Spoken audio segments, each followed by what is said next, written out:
I used to think that love was supposed to feel like fireworks, like chaos, and butterflies that never went away. But the older I get, the more that I'm realizing that love is not supposed to feel like a roller coaster. It's supposed to feel safe and calm, a place where you can literally breathe. So here's what I learned about love, and the real kind of love, and not the kind that destroys you just to feel alive. But love isn't always exciting.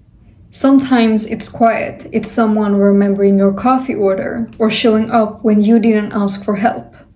It's peace and not adrenaline. And that's the part that no one tells you, because we've been raised on movies that romanticizes chaos and calls it love.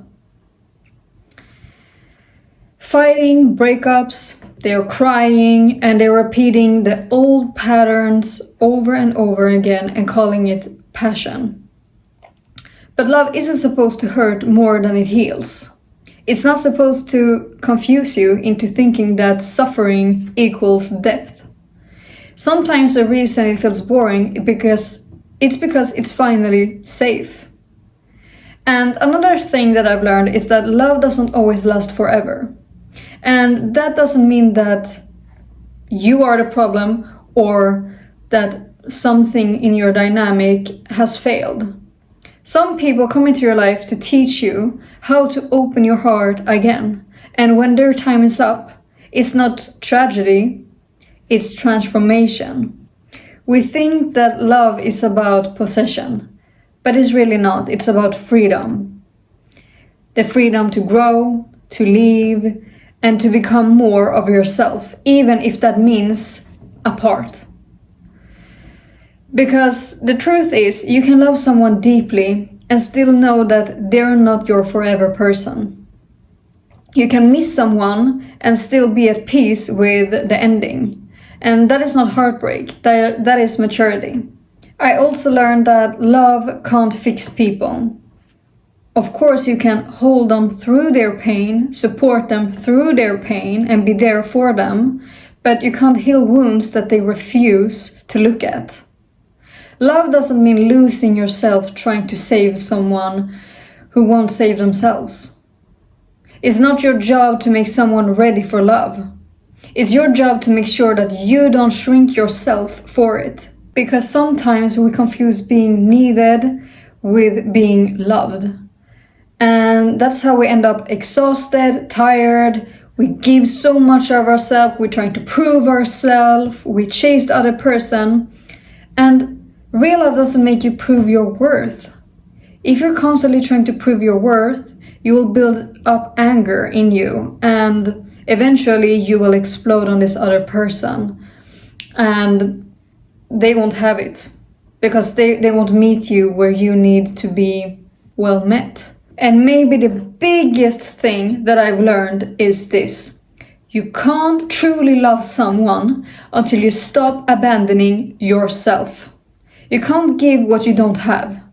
So if you don't know how to love you gently, honestly, and consistently, you will keep trying to get that feeling from other people.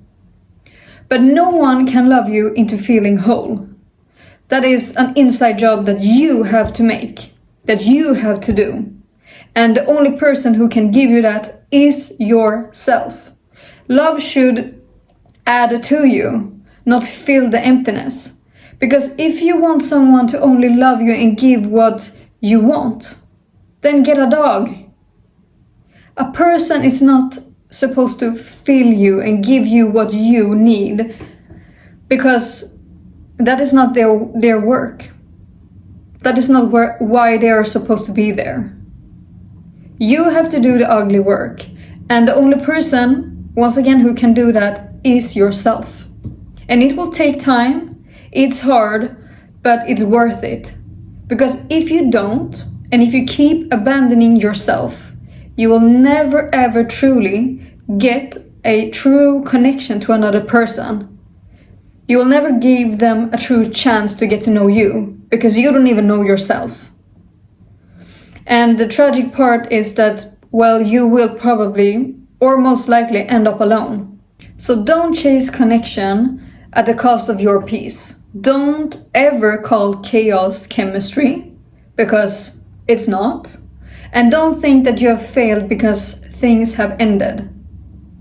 If things end, say thank you, something better is supposed to come. This person was not right for me, was not meant for me, and that is okay. Because love, the real kind, doesn't always last forever. Sometimes it just means that you become softer, wiser, have more experience, know what you want, know what you deserve. So be thankful that that person, that relationship ended. So yeah, if you made it this far, thank you so much for watching. And if you agree or don't agree, write it in the comments, because I will read everything. And yeah, I will catch you in the next one. Bye.